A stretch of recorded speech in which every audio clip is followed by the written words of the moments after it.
Yes. Okay. Bismillah ar-Rahman ar-Rahim. Alhamdulillah Rabbil Alameen. Once again, I should present my appreciations to professors and host of this great symposium. Before I start my presentation, I announced that this pre-meeting, this symposium, is one of the symposiums which will end to the first international conference on Imam Riza and interfaith dialogue. It will be held about 2 weeks later in Mashhad, and we invite the professors to participate, and we are ready to support. And this is the site of this first international conference on Imam Riza alayhi salam and interreligious dialogue, adyan.ir. My lecture is about the role of intellect-oriented dialogues in peaceful coexistence of the followers of religion, with an emphasis on Razavi teachings.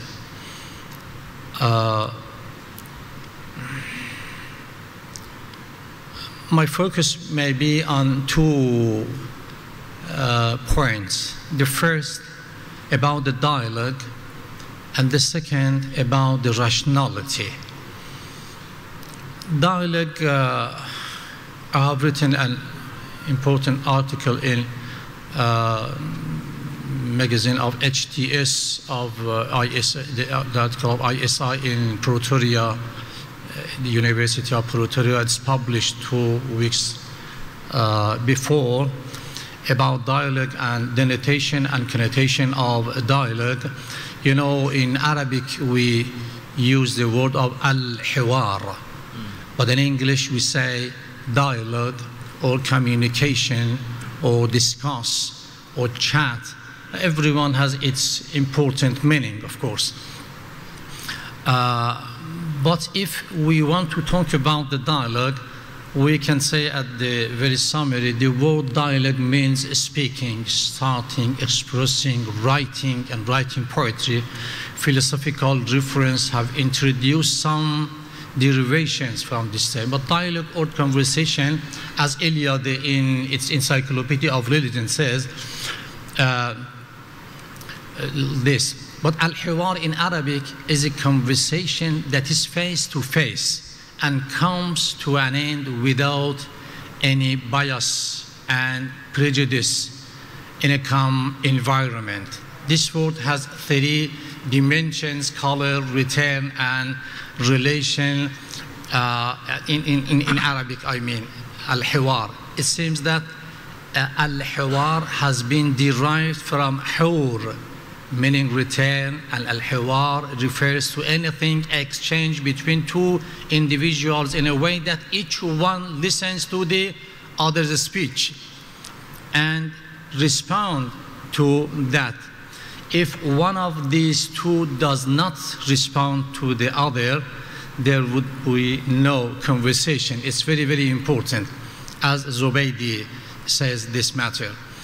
It seems that the word dialogue, with all its beauty and spirit, cannot provide the fundamental component of this rational and effective exchange, because the exchange of ideas and thought does not necessarily revolve around speaking, but this exchange becomes effective only when speaking is accompanied with listening.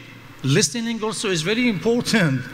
As Imam Ali, peace be upon him, he said that تعود أذنك حسن الاستماع كما تعود لسانك حسن القول. As well as you accustom your tongue to speak well, we should practice to listen well.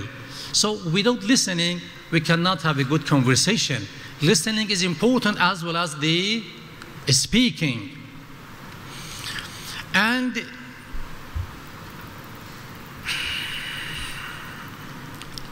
about the history of dialogue, if we want to talk about, it's a very, very long stories. But in general, traditional religious dialogues had defensive or educational aspects. The word of dialogue, I mean.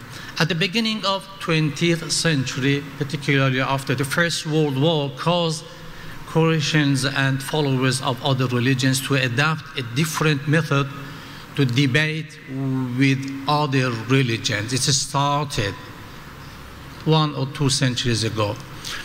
Religious thinkers and theologians came to a conclusion that they should consider their relationship with other religions in order to reduce international tensions among religions. Dialogue became a kind of conversation between the followers of two religions in order to achieve understanding. This is the last. To achieve understanding and common ground in which none of two sides does not try to reject the ideas of the other side and promote their own ideas, their own ones. You know, dialogue in new area is just to talk and to understand, to tolerate each other, not a defensive action, I suppose. And John Hague has a very, very important Copernican revolution in the meaning of dialogue, that he says that as well as the stars around the sun, all religions should talk about one thing, about one God, about the unity. All religion should come to the common point and talk about that, as well as the stars. Everyone has its own position and its own dignity. That we have not enough time to talk about. If we want to talk about dialogue and viewpoint of, and understand the viewpoint of the Holy Quran about dialogue, that's very, very, very important, I suppose, nowadays. Al-Hiwar in the Holy Quran 2 times is mentioned, but about 1/5 of the verses of the Holy Quran, about 6,632 verses of the Holy Quran, is promote people to think, to ponder, to think, to ponder about the various differentiations of the world. It's very important. 1/5 of 6,632 verses of the Holy Quran is promoting such this matter. And in the Holy Quran you can find two parts, two sorts of dialogue. First, dialogue with himself. Dialogue with him. We talk with ourselves every day, every moment. We are talking. Every moment we are talking with ourselves. You know? So many talking with yourself. After that, you may present a sentence to the other one. So in the Holy Quran, you may find 2 types of dialogue, which we have not enough time to talk. But it's very important that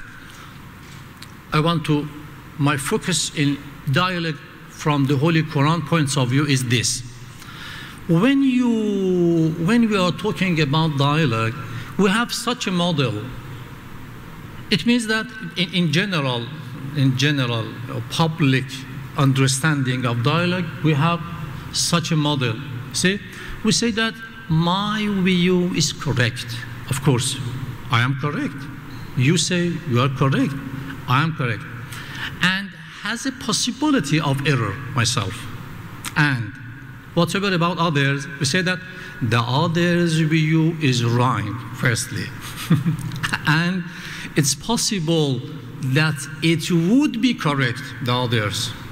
Generally, we think so. Am I right? Generally. We say, I'm correct. It's possible that I'm in error, I'm wrong. But others, firstly, they are wrong, except the exceptional views maybe. This is general. But what about the Holy Quran? The Holy Quran, how judge here? There is another model.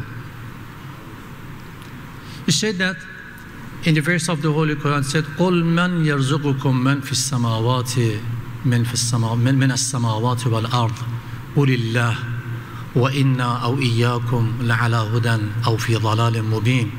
As Ghulam Sarwar, one of good translator of Malaysian, translate this verse of the Holy Quran. He said that, say, who provides you from the heavens and the earth? Say, Allah. And most surely either we or you are on the guidance or in a clear error. Good. What's the model of dialogue of the Holy Quran? This is. Said another model, Islamic rule in reason-based dialogue is this. Islam says that either my view is correct or my view is wrong. We cannot write, before speaking, we judge that I'm correct and you are not correct. No, let it alone. It's not viewpoint of the Holy Quran. The Holy Quran says that either my view is correct or my view is wrong. This is two pictures, this is two sides. I am wrong or I am correct. That's right. And what about others? Others, either his view is correct or his view is wrong. Because of this, the Holy Quran says that وَإِنَّا أَوْ إِيَّاكُمْ, to whom? To the infidel al-mushrikeen, infidels of Mecca, the Holy Prophet, Allah orders to him that you should say so. My idea may be correct, maybe not correct, and your idea. In this situation, we can continue our peaceful coexistence, and the followers of religion can talk about whatever they want and whatever they search for the safety, for the healthy, for different matters that they want. If not, so this is the model. This is because of this we say that the model of Islam is a comprehensive model. Of course, before 2 centuries ago, the UN started dialogue of religions. Yes, but we say that all religions before had dialogues among themselves, and Islam completed it. Islam is comprehensive, and it said that you should accept all revelations before you. Revelations sent down to Jesus Christ, Judaism, Christianity, and other divine religions. So this is the first, it's I suppose very important, and we agree we can talk about. And the other important matter for peaceful coexistence of followers of religion is this, that sometimes we misunderstand, we have a misunderstanding of wisdom and rationality. Rationality and wisdom. Wisdom is a philosophical element, but rationality is not merely regarded as a philosophical element. Rationality is based on the use of human skills and sweet fruit that comes from balanced and rational behaviors in the society.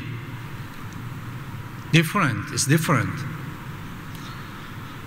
Rationality is the result of a series of wisdom-oriented behaviors and arts that engage in interaction, collaboration, and dialogue with others in society. Therefore, in the current situation, we need more than ever behaviors that are centered on a comprehensive manner and general interest of humanity. It's very important to have a model, from companions of the Holy Prophet or followers or successive of companions of the Holy Prophet. That I want to talk about one tradition.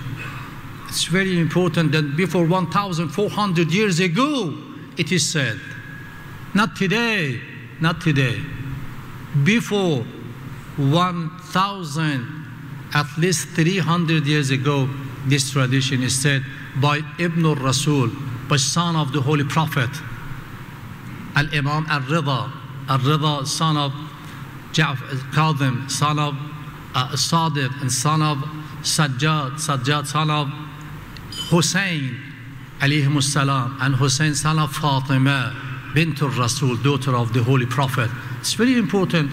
At the end of the 2nd century of Hijrah, he said so. He said that, La yatimmu aqlu imri'in muslimin.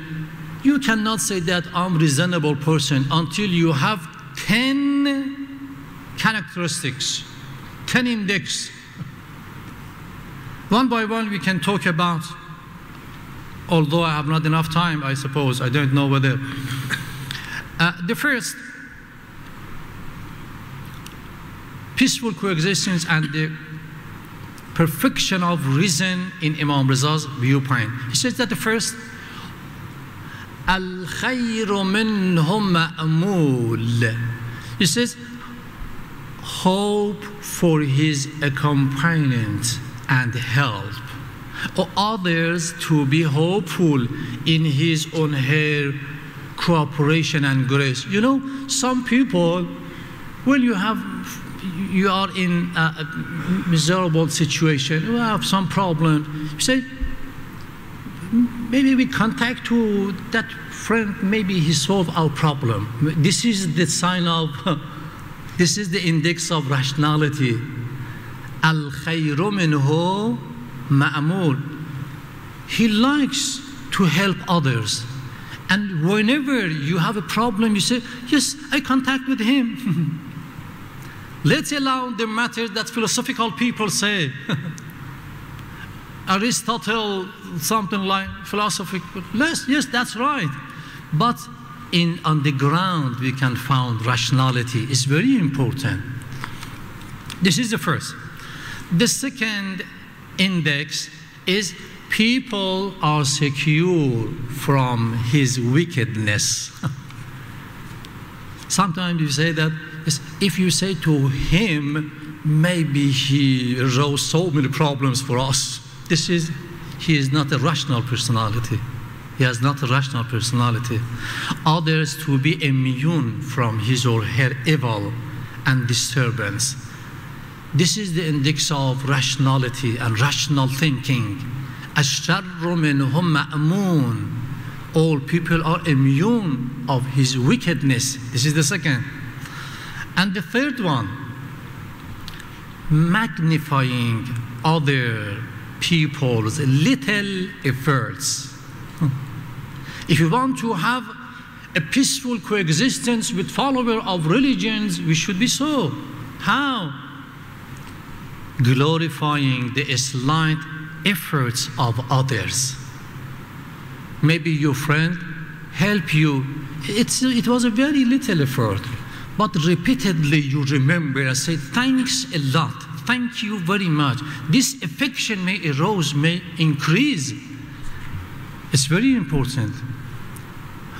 Vice versa. Belittling one's huge efforts and measures. يستقل كثير الخير من نفسه. He had a very huge efforts for you, but never he said, never he mentioned before you. Said, no, nothing, it's my duty. By this thinking, we can have peaceful coexistence. This is a very important. Another index is يستقل كثير الخير من نفسه. Considering one's efforts and actions to be insignificant. This is also, yes, the time is over. Yes, thank you. And not being tired of helping others. Not being tired of helping others. So much help, so much sharpening. To be sharp more when help others. لا يسأم من طلب الحوائج إليه. And also not stopping lifelong learning. This is the index of rationality. And preferring inferiority and poverty with God to health and honor to the enemy of God. And the last one, I go to the last one, and he said at the end that Al-Ashir, the 10th, and what do you understand what is the 10th? And what do you understand what is the 10th? He said the index now 1, 2, 3, 4, 5, 6, and 10th. He said that ثم قال العاشر ومن عاشر وقيل له ما هي. He said it's very important that having the spirit of preferring others to oneself and having reverence for them. It's very, every time he said that he is better for me. He is Christian, he is Jewish, he is Zoroastrian, whoever he is, maybe he is better than me. To be arrogant in the society is not good action, it's not good behavior. So at the end he said that Al-Ashir wa ma adraka man ashir. The 10th, what will you comprehend? What is the 10th? It's very important. Every time he said that the others are better than me. I suppose by listening and by practicing such an index of rationality, we can have peaceful coexistence among followers of the religion. Now, in the atmosphere of ignorance dreams of some of the advocates of religiosity and unfair violators, it's worth for the followers of divine religions to make effort wholeheartedly in the direction of human values and fulfillment of safety, peace, and compromise, but restoring to the best words and to bring about a world full of freedom, respect to the rights of others, sincerity, affection, and spirituality with the tolerance, creating a strategy of united world. Wassalamu alaikum wa rahmatullah. Wa alaikum assalam wa rahmatullah wa barakatuh. Thank you very much, Dr. Mahmoud Faizi, on these points that you have raised and shared with us. I think this is something that we need to practice. We always have this notion of we are right and others are wrong. I think which is something that we need to practice. We continue with the third presenter, Professor Dr. Imtiaz Yusof, which will be talking on Islam and Buddhism, history of relations, past and contemporary. The mic is yours.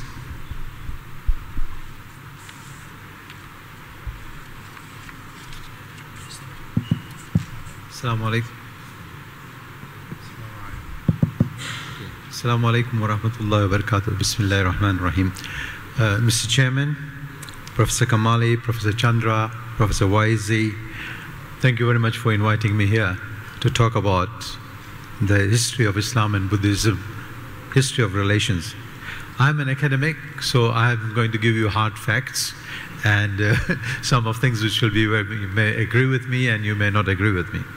First, let me introduce myself more, because if somebody asks me, where are you from? I say, give me 2 minutes. I am born in Tanzania. I'm not black. People ask me, why are you not black? Because you're from Tanzania. Why should I be? I said, my grandfather is from India. I was born in Tanzania, British citizen, educated in India and the United States, living in Thailand for 30 years, speak 6 languages. I speak English, I speak Swahili, which is an African language, Hindi, Urdu, Arabic, Thai, and Malay Sikit. I'm going to pick it up. All right. So I was globalized before globalization. I'm not the child of the Pepsi Cola globalization, of the fall of the Berlin Wall, or 9/11. I am the child of the globalization where cultures, religions, and languages mix together. And that's why we lived very peacefully. While today, when we talk about globalization, we talk about conflicts. We work on the theory, which we all learn in social sciences in the universities, that religions are the sources of conflict. This is historically false and a philosophical mistake, because this is based in modern epistemology and ontology of violence. My former speakers have already laid the ground of what I'm going to continue further. So I'm going to talk about Islam and Buddhism. I'm trying to use this, the history of relations, past, present, and future. Bismillahir Rahmanir Rahim. Inna Allaha malaikatu yusalluna ala nabi. Ya ayyuhallazina amanu sallu alayhi wa sallimu taslima. I dedicate this lecture of my presentation to Professor Ismail Al-Faruqi, my professor. I was his last student assistant. He played a very important role, and he started me on this journey of understanding religions, and especially Islam and Buddhism. I have a book in his honor, a Fashrift called Islam and Knowledge, which was published in 2011, dedicated to Professor Ismail Al-Faruqi. Now, when we talk about Islam and Buddhism these days, normally people ask me the question, what about the Rohingya? It's just like when I give a lecture in the United States, I'll give my best lecture in the United States on Islam, and at the end of the lecture, I'll have only 2 questions in the US. What is jihad and what is the status of women in Islam? Same thing is happening when I talk about Buddhism. The Muslims ask me, what about Rohingya? I said, that is the last question I will talk to. You have this picture of Dalai Lama and the Muslims with the Tibetan Muslims here, and also he's praying at a dargah in Delhi. This is what I do. These are my students. There's an imam of the mosque Harun, Masjid Harun in Bangkok, and the other 2 are monks who are very senior monks. They were my students formerly at Mahidol University. So my presentation is made up of 4 parts. I'll try to cover it very quickly. I'll give you just a little bit about my methodology, the Quran and the Quran and other religions. I'll focus on Buddhism and history of Muslim-Buddhist relations, and a conclusion. So to begin with, my presentation is basically talking about that the history of Islam and Buddhist relations is longer. It is about 1,700 years, more than Islam's relations with other monotheistic religions. And Muslims have abandoned the study of Buddhism since the 15th century. Muslims scholars have become dependent on Orientalist sources to study not only Buddhism but also Asian religions. And my very important finding by living in Southeast Asia for the last 30 years is that for 900 years of coexistence between Islam and Buddhism in Southeast Asia, today there is no one Muslim scholar of Buddhism and no one Buddhist scholar of Islam. I'm imported from Africa. So you have 900 years of problems. I can't solve that in my 30 years of life here. So that's why I'm calling for the study of Islam, of Muslims, to start studying Asian religions, because we are living in the age of what I call Asian Islamophobia. Islamophobia, everybody is excited about Islamophobia in the West, but there's Islamophobia happening here, right? It is coming from the back door, and it is coming from our Asians. Today there is a movement in Asia, or what I call Asian Islamophobia, is to deny the Asianity of Islam. There's no such word, Asianity. In India, Muslims are told you are foreigners. In Southeast Asia, today, they are told that Islam spread here by jihad and not by friendship and trade. This is what I call Asian Islamophobia. And this is a disease which is going to come, and we are in a very vulnerable situation, both the majority and the minority here. So there is a need to go and revisit our past and find out the way of how to go towards the future. I'm basically based in the phenomenology of religion. My approach is that, civilizational approach to religion. And for those who are going to listen to me, I'm not a perennialist. I'm a parallelist. And when I say parallelist, I take the scientific definition that religions are like parallel lines which never meet. They meet at a station. You know, like a train, you come at an assembly point, you meet to each other on a journey, like here, today we are, and then we continue our journey to the next station. So I'm more of in that kind of a situation. Okay. Al-Biruni was the first phenomenologist. He studied in India. Al-Biruni went to India with Muhammad bin Ghazni, and he studied Sanskrit. He lived in the Hindu temples, and he wrote one of the best books as a Muslim on Hinduism. And in this book he says the Muslims may not like what he is saying about Buddhism, but he is saying about Hinduism, but he is saying how the Hindus understand their own religion, and that requires the learning of those languages. So for me, Professor Ismail Al-Faruqi was the last of the phenomenologists in the Muslim world. Today we need to develop or produce more phenomenologists. And I'm not going to go into more of his thought, but go further and talk basically about the approach which Faruqi had. He emphasized, he pleaded that we lay the ground for theoretical and methodological foundation for Islamic approach to the history of religions. He also talked about understanding pre-Hijra Islam. Pre-Hijra Islam. We all begin our studying of Islam from Hijra and never go beyond. Like here in Southeast Asia, just Indonesia, Malaysia, all this Southeast Asia is made up of Hinduism and Buddhism background. And today here in Southeast Asia, if Islam and Buddhism are the two largest religions, 42% of ASEAN is Muslim, and 40% of ASEAN is Buddhist. How much do we know of each other? We only think about Rohingya, but without understanding the background of where we are and the languages which we use. Just look at your language of Bahasa Indonesia, Bahasa Malaysia or Bahasa Indonesia. It's full of Sanskrit and Pali. Full of Sanskrit. But many of Muslims don't even know what words they are using, like bulan puasa and several other words which we use are all Sanskrit and Pali. But we have whitewashed. So we have whitewashed of the way of our background, and there are no places of cultural bridging between Asian religions and Islam. So I'm basically pleading for understanding Asian religions from the Quranic perspective. The problem lies here. The problem lies that the Muslims look at Asian religions from the eyes of pre-Islamic Arabia. We look at the Buddhists doing like this to the Buddha statue, and we think they are worshipping. Actually, they are not. You go and ask any Buddhist, because the Buddha himself said he is not a god.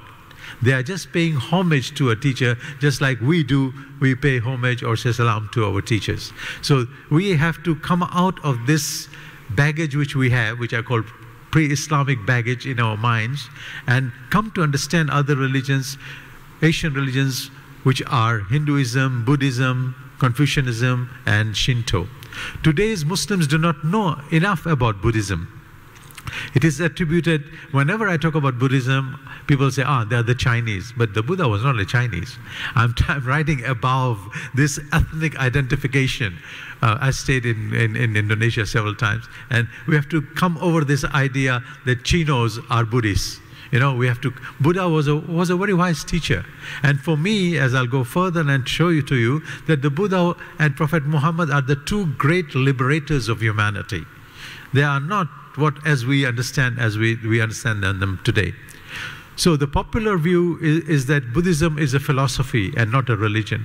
This is another disease which we have borrowed from the Orientalists. But a Buddhist always thinks about action and the result of the karma. So that is, there's karma and rebirth is tied. Just like in Islam, إِلَّا الَّذِينَ آمَنُوا وَعَمِلُوا الصَّالِحَاتِ. Believe in God and do good deed. That is the basic understanding which we share, of doing good together. Now, I'm not going to go into this. I'll go further and talk about that we live here. Here we are in Asia. And you can see how Buddhism spread from India into Pakistan, into Central Asia, into Iran, into Central Asia, and China and Korea, China, Japan, and coming down here into Malaysia and Indonesia and this part of the world. And it has left. We are living among the Buddhists, and we are living along with the Buddhists. So many of the words which we use, like Pakistan, Tajikistan, Kazakhstan, all these words, Satan, are Sanskrit, means place, a station. Afghanistan, Professor Kamali, all these are Sanskrit words, and we don't understand their meanings. So how does Quran look at other religions? I'm looking at Buddhism basically here, and the state of Islamic studies. The Quran mentions that we should engage in fastabiqul khairat, competing to do good, and not competing to say which religion is better, mine or yours. Fastabiqul khairat. And many of the time we talk about la ikraha fid din, we talk about li ta'arufu, but we never talk about competing to do good. Doing good is basically what religion is all about. And Islam emphasizes on it, and Buddhism also emphasizes on it. But since we have entered into the modern age, we have abandoned the study of Asian religions. Today, we call other religious peoples of other religions as kafir. We don't understand the meaning of what the word kafir means. I was once giving a lecture in Indonesia, and a professor of Buddhism, a lady, came up to me and she said to me, "Sir, am I a kafir?" I said, "Who said to you?" She said, "All the Muslims tell me I am a kafir." So I asked her, "Are you Fir'aun?" She said, no. I believe in the ultimate truth. So I said, "You're not kafir." So I really call for the moratorium on the use of the word kafir. We have to stop using this language because they don't make any sense. Kafir is one who rebels, who rejects, and Fir'aun is an example. So we have to understand of the languages which we are using, the terms which we are using. Okay. Oh, sorry. I need to go. Okay, what are the main difference between Islam and Buddhism? Islam is a theistic religion and Buddhism is a non-theistic religion. Non-theistic means where the Buddha doesn't, where God is important but not very, not the central point of view. The human being, goodness towards human being comes first before talking about God. Now we have to understand the Buddha was in India. And in India at that time there were millions of gods, and they were not helping to relieve the oppression of the caste system which was going on in India. The Brahmins were oppressing the other caste, and the Buddha is basically interested in liberating the Indians from the caste system. So again, when we look at Buddha and Prophet Muhammad, I find that the Quran talks about God having sent His prophets in many places and in different languages. And some of them are mentioned, I'm not able to see it very close here, a little bit far, and some are not mentioned. وَلَقَدْ أَرْسَلْنَا رَسُولًا مِنْ قَبْلِكَ. Allah says that we have sent the prophets before you. So the Muslims always say there are 124,000 prophets. But do you have a name list of that? We don't have a name list. So the Buddha could have been one of the prophets among those who came before Nabi Muhammad. Same on the other hand, the Quran also says, وَمَا أَرْسَلْنَا مِن رَسُولِ إِلَّا لِسَانِ قَوْمِهِ. They speak in their own language. So they are the teachers, they are the messengers of those who teach their own people about morality and ethics. So what are the compatibilities between the Buddha and Muhammad? For me, both of them are liberators. Their messages are of liberation. Liberation from what? for Nabi Muhammad, liberation through Tawheed, Tawheed and Adal, Tawheed and justice. And for the Buddha, through Sunyata, emptiness or detachment. Now, early Muslims, when they met the Buddhists in Sindh, which is a part of India now, they call them Ahl al-Kitab. And there, I'm going to mention some things to you which you may not have heard before. There are Muslim scholars like Professor Muhammad Hamidullah and others who say that the Buddha is mentioned in the Quran symbolically.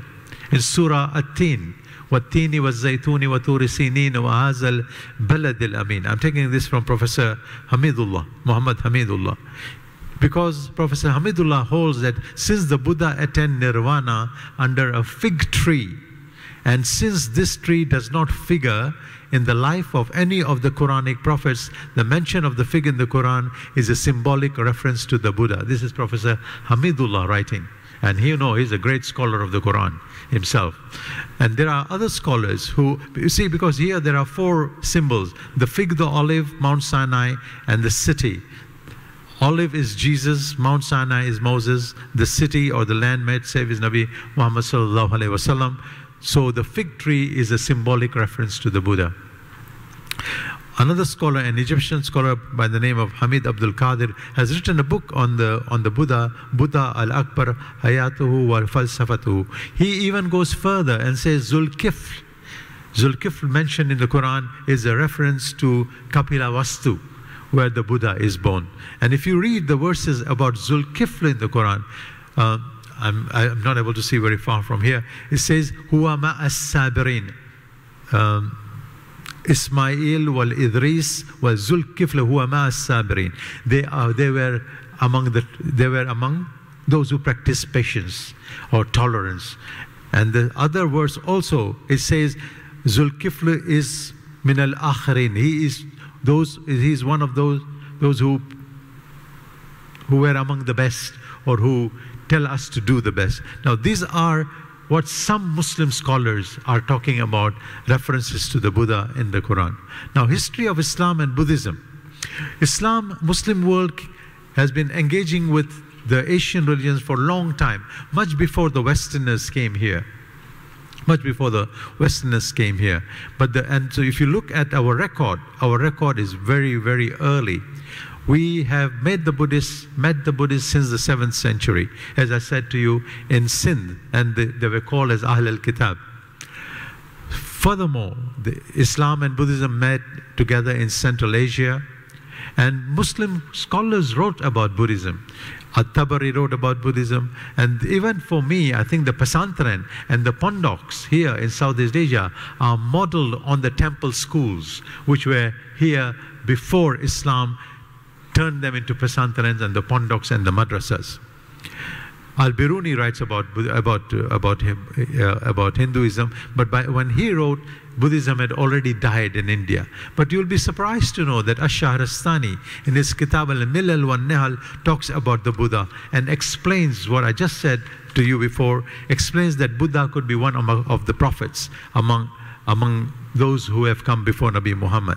The other scholar is Rashiduddin Hamdani from Iran, who is a Persian statesman, and he wrote a book called Jami at-Tawarik. He wrote a detailed story of the Buddha, and I'm going to show you some illustrations which you have not seen probably before. This is Hamdani's portrait, painting the enlightenment of the Buddha. Where is this? Here.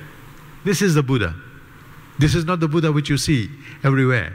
You know, the Buddha statue which you see today are 500 years old after the Buddha died. And this is Hamdani's portrayal of the Buddha, and this is the Mara or Iblis. Before the night of the enlightenment, the Mara or the devil attacked the Buddha so that he would not be enlightened. Now if you look at this portrait, at this painting, very interesting. You can see how the Buddha is. He looks very Arab, right? He doesn't look the Buddha you know of. And same with Mara. And you can see how the painting is. The Buddha is sitting steadfast. And the Mara or the Shaitan is kind of bending, he's attacking from every angle.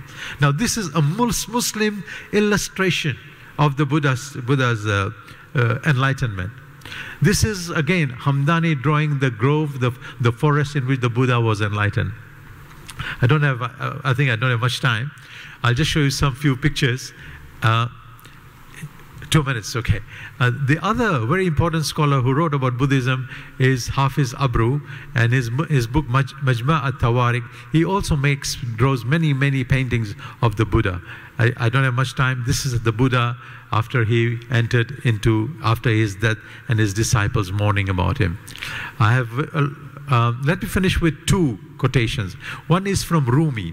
I'm not going to read the Persian, but Rumi is basically saying, on truth's path, wise is mad, insane is wise. Okay.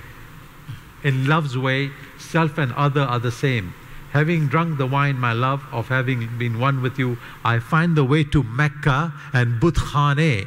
Budkhane is a monastery, to be the same.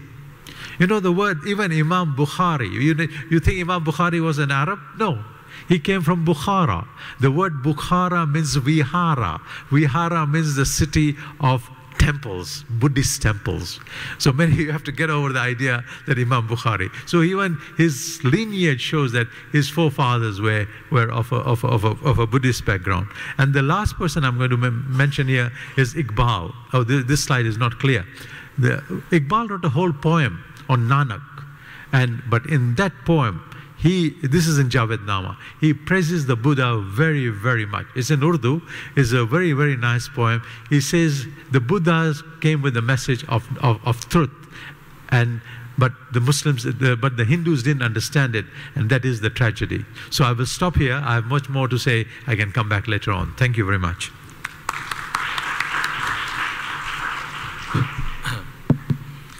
Thank you very much, Professor Imtiaz. What an enlightening subject matter of discussion between Islam and Buddhism from the historical perspective and also what we have in the contemporary context.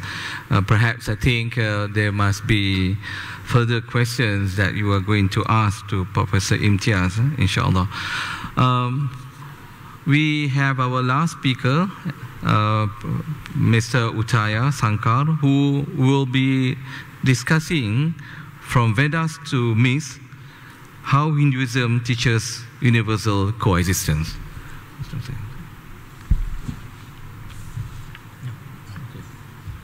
you very much. Thank you.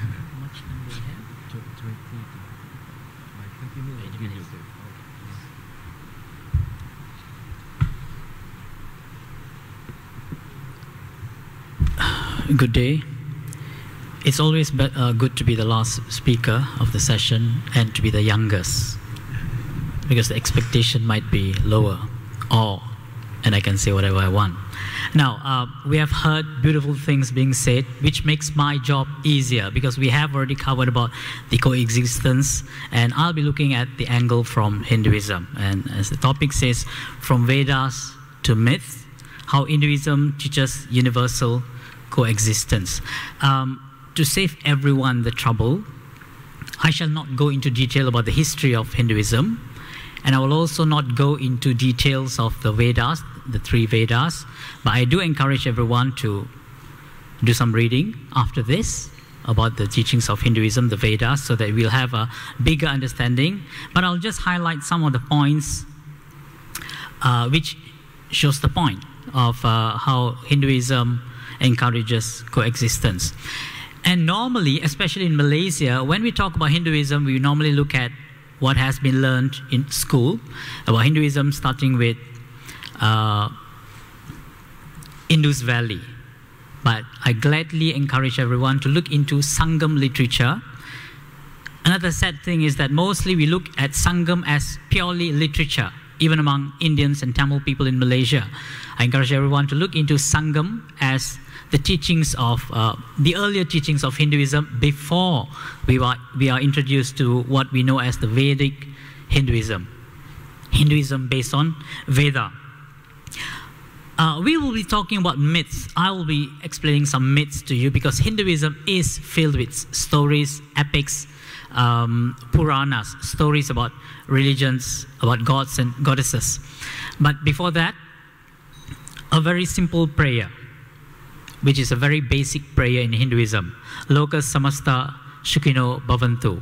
Om Shanti, Shanti, Shanti. We might have heard this. Shanti, a friend, a Hindu friend might be named Shanti. But here, Shanti means peace. Exactly what every Muslim tells another Muslim. May peace be upon you. So here, the very basic prayer that a Hindu person says in Sanskrit, but now we might not be able to find a Hindu person, especially in Malaysia, a Tamil-speaking person, to be reciting the prayer that I just mentioned in Sanskrit. They might be saying it in their own language, in their own mother tongue, in Tamil or in Malayalam, Urdu, or in other languages. But it means, this is a basic translation, may all beings everywhere be peaceful, happy, and free. And may my thought, words, and action contribute to the well-being, happiness, and freedom of everyone. So that is the very basic prayer that a Hindu says. It already clearly shows that there is coexistence, that a Hindu doesn't only think of him or herself, but of every human being. Now, as I mentioned, this prayer is in Sanskrit, but in Malaysia, we might be reciting it in any language. And if we were to go to Kampung Chetty Malacca, the Chetty Malacca people, not to be confused with the money launder Chetty, the Chetty Malacca people, their mother tongue is Malay. Okay, their mother tongue is Malay. They do not speak Tamil. So their prayer, their daily prayer is done in Bahasa Malaysia or Malay. Okay, and it's interesting to note that the very first Hindu temple in Malaysia was built by them. The Chetty Malacca people in Malacca, it's still there. It's a Vinayagara temple, which is still available in, which still exists in Malacca. Hinduism is, yes, a very complex religion. And it's also often misunderstood, not only by the non-Hindus, but also by the Hindus. You can ask any Hindus, any Hindu friend of yours, maybe from your childhood, or a friend, a colleague of yours now, and they will be giving you a variety of answers which will confuse you about what Hinduism really is. But if you were to understand the teachings of the Vedas, if a Hindu person were to understand the teaching of the Vedas, they would know that there's only one God. This is a very classic question that we normally ask a Hindu. How many gods are there in Hinduism? And a Hindu, especially in Malaysia, will start counting the names Shiva, Brahma, Vishnu. It's never ending. I'm sure you've gone through that. But a true Hindu, a person who knows the Vedas, who knows the real teaching of Hinduism, knows that there's only one God. That already shows that what we already have in common. But anyway, Hinduism does not claim to be the only way to reach God. Okay? In Hinduism itself, it may be the Vedas, all the Puranas that we have, it says that Hinduism is one of the many ways to reach God.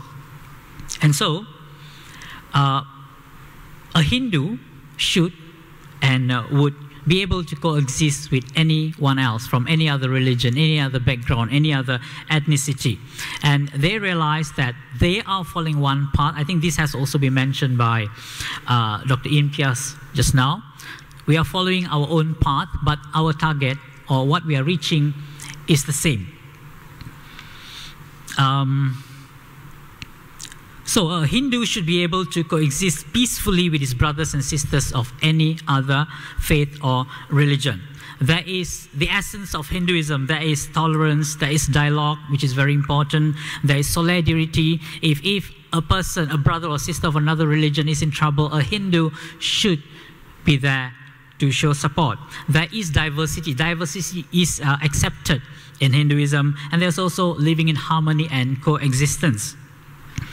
As we speak in Christianity, love thy neighbor, that is also a basic teaching in Hinduism. Now, I mentioned this earlier. We would always say, oh yeah, a Hindu prays to many gods. Yes, this is what many people might say. This happens when we do not understand another teaching in Hinduism, the concept of Ekan Anegan in Tamil, or Eka Aneka, or in Bahasa Malaysia we have the word Eka or Esa, one. God is one, but is known by many names. When I speak to a Muslim friend in Malaysia, a Malay, they'll get confused. What do you mean? Are there many gods? I have to refer to the Islamic way of understanding the oneness of God. You see, we have 99 names, but God is one. So generally the concept is the same. In Hinduism, it goes back to the person, an individual's ability to understand God. If your knowledge is very basic, you can worship an idol. If you understand that God exists everywhere around you, you don't need an idol. So that's why you will see a diverse people of Hindu faith, each with their own way of approaching God. And Hinduism is also, it's not a divine religion, as mentioned before about Islam, about Christianity. So it's human in search of God. So all the Vedas, it's not from God, it's human in search of God. Those are the gurus, the thinkers, the intellectuals. In their search for God, they find answers.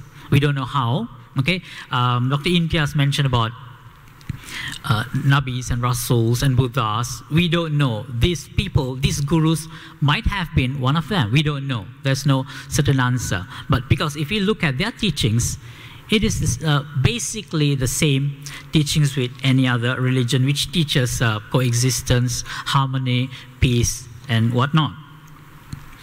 So a detailed discussion of that can be read in my book, which is, of course, in Bahasa Malaysia, Malayur Manikam, about basics of Hinduism. Yes, Hinduism is filled with gods and goddesses, and all these gods and goddesses are brought to life in Puranas. You see, Vedas are the basic teachings of Hinduism in Sanskrit. People interpret, read it, make it a simplified version. We have Puranas, where in Puranas, gods and goddesses come into life. They behave like human. They fight, they argue, they go into war. And it brings the Puranas, the context of the Puranas are to teach people the basic teachings of Hinduism as found in the Vedas. We have Ramayana, we have Mahabharata. People think that Ramayana is a Hindu text. No, it's not purely a Hindu religious text, but those are stories being told to reveal or to make people understand the teachings of Hinduism. It can also be presented in other forms. It can be in drawings, it can be in songs, it can also be in performing arts. For example, Kathakali. In Kathakali in Kerala, we perform stories of gods and goddesses to explain the teachings of Hinduism through myth and Puranas and other forms of stories. In Hinduism, we find avatars, the reincarnation, where in Hinduism, gods reincarnate, especially Shiva and Vishnu, where it's believed that Buddha himself is also a reincarnation of Vishnu. We see Shiva reincarnating as Hanuman in Ramayana. So these are not historical facts, but these are stories being told to make people understand the teachings of religion better.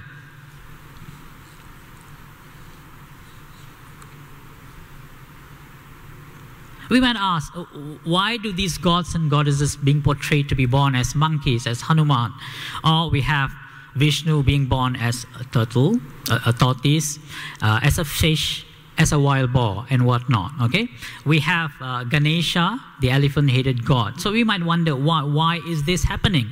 These are ways, a very, very subtle way of teaching people that, well, even God coexists with human and also with animal. Okay, so these are easier ways. And then we have Murugan, the Tamil god, and his vahana, his vehicle is a peacock. And why does a god have a peacock with him? And there's Ganesha, the elephant-headed god. His vahana, his vehicle, is a mouse. So this shows the relationship between God himself or herself with an animal, where to show human that we can coexist in a very symbolic manner. And other than that, we have the universe itself coexisting. We have Navagraham, the 9 planets are portrayed as gods and goddesses in Hinduism to show that the universe that revolves around us, or we revolving around them, also coexist, and we as humble humans should also be able to accept this diversity and coexist with everyone else. There are 6 main traditions in Hinduism, Shaiva and Vaishnava being the main. And we might have read in India how they argue, how they fight among themselves. But in Malaysia, in the Malaysian context, if you are a Vaishnava follower, you can go to any temple of any other tradition or denotation. You can go, if you're a Vishnu follower, you can go to a Shiva's temple or a Hanuman temple or a Ganesha's temple, and nobody's there to stop you, because it's accepted that these are also different paths to reach the same God. So, yes, there are always inter-crises and also intra-crises among Hinduism, and which also reflects in the Puranas, in the stories. We have Shiva fighting with Vishnu, or Shiva fighting with his Shakti and the other gods and goddesses. It shows that, yes, conflicts do happen among people, or the gods and goddesses in heaven, but at the end, they find a solution. They have a dialogue. This has been mentioned before. There is dialogue. There is a tolerance between people, everyone involved in the community, in the society, to reach a situation where we can coexist in a harmony way, even though there are differences. We might not find solution to the differences, but we can always tolerate each other and coexist. So this short introduction would be, I hope it gives us a clearer picture. And furthermore, in Malaysia, Hinduism is a very complex and usually misunderstood religion. We might not know much. In 2010, Kavian, the group of Indian writers that I represent, we organized Convoy. We call it Convoy Rumah Ibadat in Kuala Lumpur and also in Seremban, where we go to 9 different places of worship. And people in our group are of multiracial, multi-religion, multi-background, multi-everything, okay? And we visit mosques, we visit temple, Gurdwara, church, a Chinese temple, and also the Buddhist Wat. And we have dialogues, we have discussion. We open up a venue where people can ask questions freely. That's where a Muslim is able to ask, why are there 2 Hindu gods? Which one do you pray to? It's not considered sensitive to ask, and the Hindu person in the group will be able to give an explanation. And then when we go to a mosque, which many non-Muslims have not entered before our program, they'll be looking around and say, so where do you pray? Where is your God? And we have a Muslim brother or sister to be explaining to us, this is how a Muslim prays. And when we go to the Gurdwara, we hear the reciting of the text, the holy text, and we were interested to hear the word Allah also being mentioned in there. It brings atmosphere where we are able to discuss freely, and I think this is the whole idea of our discussion today, where we are able to have a dialogue, discuss, ask questions without being misunderstood, getting an answer, or even if we do not get an answer, we realize that yes, we can still coexist by accepting that we are all different. So I end mine today without warning so that we have more time for discussion. Thank you.